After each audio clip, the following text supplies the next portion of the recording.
Ayan mga friend, papasok tayo dito sa pinyahan. Parang wala na ang bunga ng mga pinya, ubos na. Ayan o, kadaan lang o, bago lang o. Bago lang. Yung nag-iingay yun na yun. Kukuha na sila ng pinya. Nung sumama si Ma'am E dito. Ayan nga oh, bago lang oh, flying saucer lang yung tangkay, bago lang.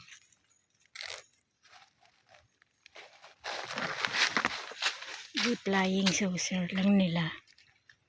Ayan, parang kumunti na yung mga pinya sa pinagnanakaw kasi. Ate, meron talaga oh, bago lang talaga oh. Dumudugo-dugo pa oh.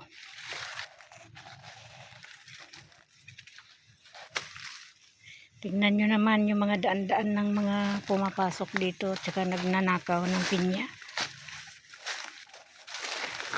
Ayan, wala ka nang ma-harvest. Siguro nung mga May, June, yun. Marami ito. Tingnan nyo naman yung mga pinagdadaanan nila oh. Parang dinaanan ng bagyo.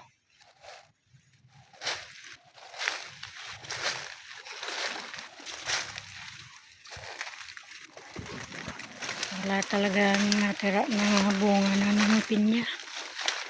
Marami pero puro na lang dahon. Wala nang bunga. Ubos na. Wala na tayo ma-harvest.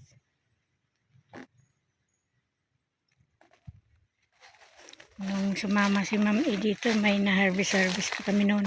Kasi June pa lang yun. June. Umakyat na kami dito. Wala na. Wala na kahit ano maliliit. Siguro pa wala na din yung pinya. Ayan na lang. Puro na lang puno yung sa atin.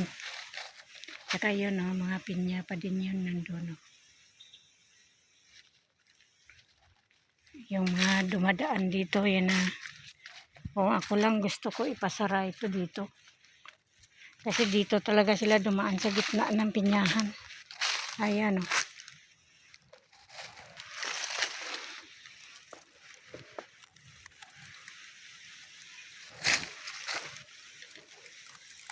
Parang magulang na din to. Kaso lang maliit lang. Yan. Kunin na natin para may matikman din tayo. Yan. Para may matikman din tayo. Grabe. At saka ito pa yung mga kasamahan ng ano natin kanina ng mga mangga. Ayan pa yung mga kasamahan niyan. Puno ng ating mga mangga. Yan. Talagang kung may magpapabunga lang sana nito, pabunga natin uli ito. Ayan o. Ang lalaki ng mga puno ng ating mangga. 2 ektarya po ito. Puno ng mangga.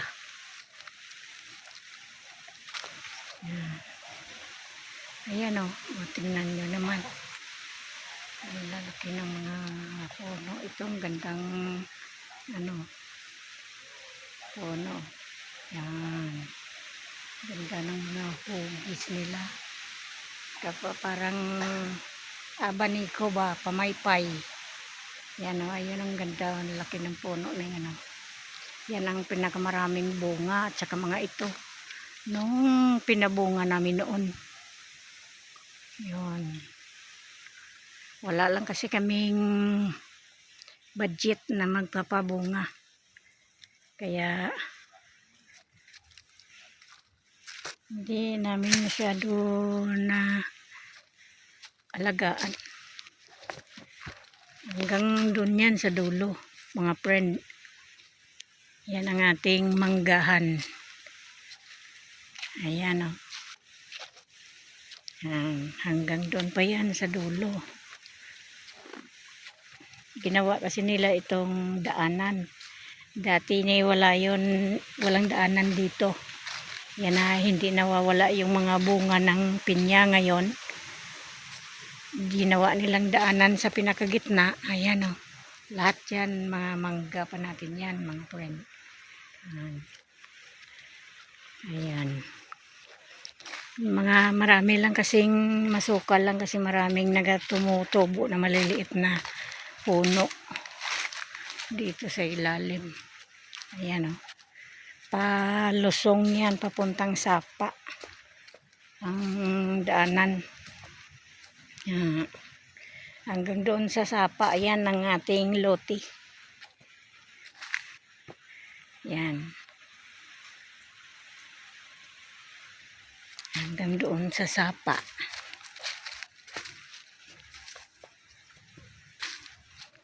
Tawid pa ng Sapa dito hanggang dyan sa Sapa na yan, hanggang dito sa pinakahuling mangga. Yan yung malaking mangga. Hanggang dyan, tapos paikot yun, pa ganun, pabalik doon. Tsaka hanggang dito. Itong mga kawayan na to, andun pa, meron pa yan lote kami dyan sa kabila pa. Kasama itong mga kawayan na ito. May space pa kaming lote dyan sa likod na yan.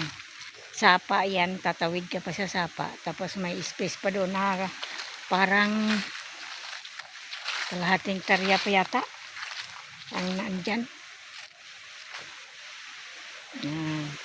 Yan mo yung aso ko nandoon.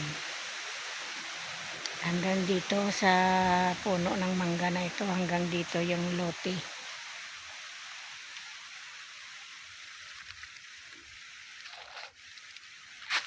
Yan.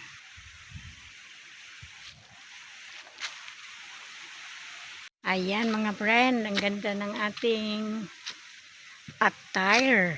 Oh, 'di ba? Pag andito ka sa kabundukan, kailangan nakasarado lahat yung mukha mo.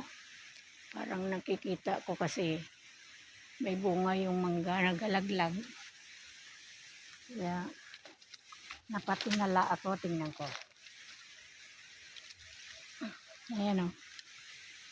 Bunga ng mangga.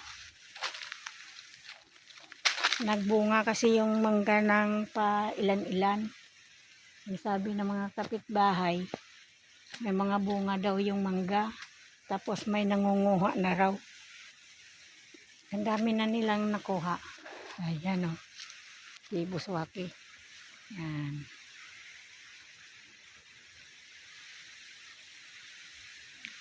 Kanya-kanya kaming style sa pagbablog. Support mga friend sa ating vlog. Ako ganito talaga ang attire ko kasi marami lamok. Yan. Kahit nung umuwi si Ma'am Edith dito, yan ang attire namin dalawa.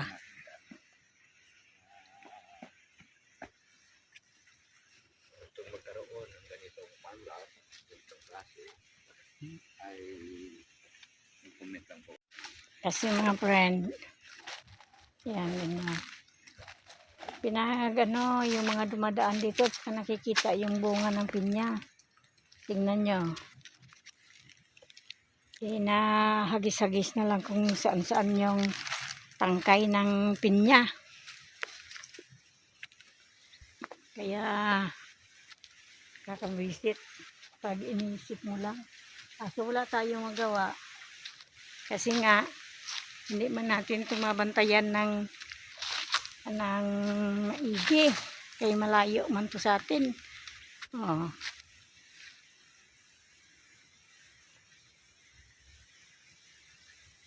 Andun si Buswaki, nagbaba doon. Kaya yan. Selfie na lang tayo dito sa mga mangga. Yan. Ganyan na natin mga mangga malalaki.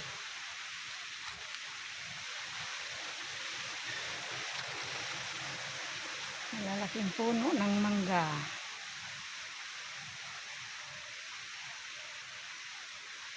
Diba? Ang ganda na nga tayo ko. Shout out kay Ma'am Erlinda Official Vlog, kay Ma'am Edita Mix Vlog, kay Michelle Ondis, Buswaki, saka Kawakiwak TV, at saka siyempre ang ating Friends Mix Vlog, mga friend. Shout out sa lahat kay Chris Baksal, kay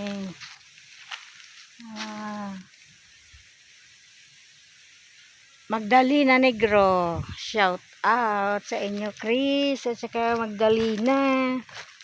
Andito kami sa manggahan, nagagala-gala, ikot-ikot kasi yung mangga namin may bunga-bunga, parang kusa na nagbunga ba, kagaya niya, no?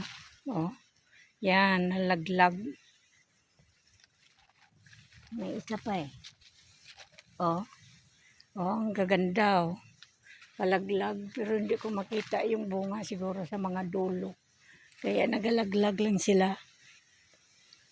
Kaya ikot-ikot, iniikot-ikot ko, tinitingnan ko. Ayan, oh. Dalawa. Ikot-ikot, ikot lang. Tsaka merong mga bata na nag-ikot-ikot dito, pati yung pinya naubos na nila. Yan, shout out sa lahat para hindi ako lamukin. Mga tinatakipan kong aking mukha para kung gons, kasi tumitingin-tingin kung saan, tinitingnan ko yung bunga ng mangga kung may nalaglag. Ayan, oh. Yan, bunga ng mangga. Marami na rin ako naipon doon. Ayun, mga friend.